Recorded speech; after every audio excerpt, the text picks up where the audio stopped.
So yun ang magandang gabi po. Bali po, i-share lang po ako ng konting kaalaman patungkol sa oil passage ng Wave 125 mula po sa pump hanggang sa doon sa may gearings po natin, tsaka kung paano po palakasin yung buga ng ating langis, lalo na po pagka tayo ay nagkakarga o nagpapalaki ng piston o kaya nag-i-stroke tayo nagpapataas ng stroke ng makina. So ito po ang una ko. Bali po dito nakakabit yung ating oil pump dito. Bali ho yung ganyan ang piston yan.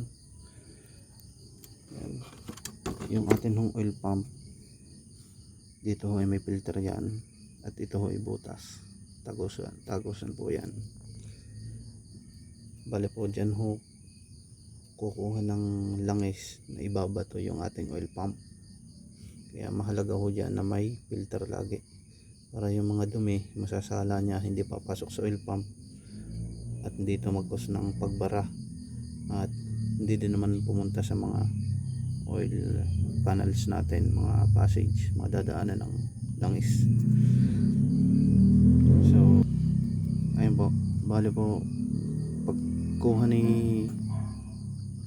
oil pump ng langis galing ilalim, ihigop siya punta dito, tatago siya kay oil pump, pupunta po siya dito tsaka dito.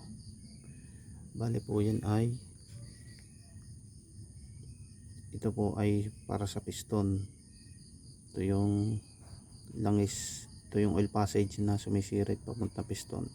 Ito po yung kadalasan na ginagamit ito yung kadalasan pinapalaki ng mga nagkakarera ng mga motor, nagpapataas ng stroke, nagpapalaki ng makina. So kung titingnan po natin yan, butas na yan, ito papunta po yan dito po yan sisirit.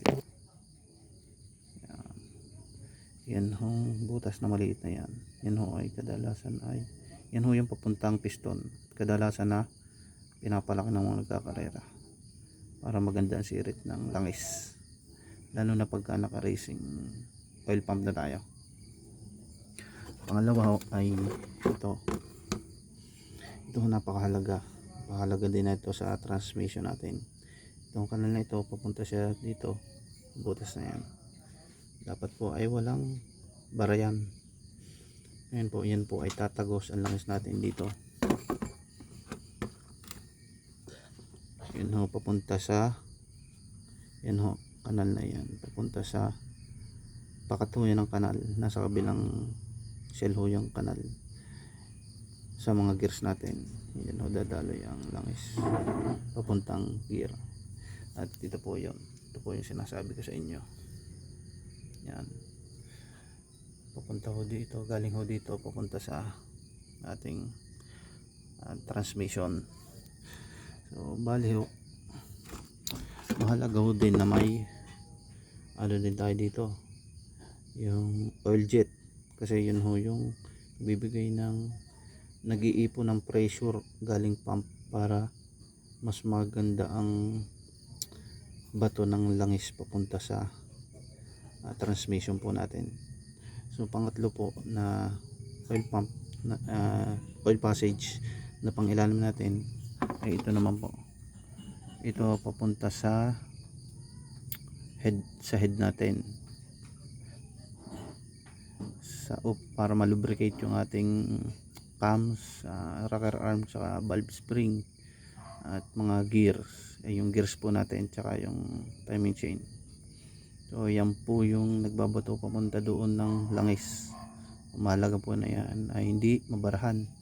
Kadalasan po yan yung pinapalaki din ng mga nagkakarera, yung nagpapalaki ng makina, hindi naman lagi nagkakarera kundi yung papalaki po ng makina para mas maganda po yung lubrication natin sa head natin. So kung titingnan po natin, ito pong butas na ito, yan, yung malaking yan,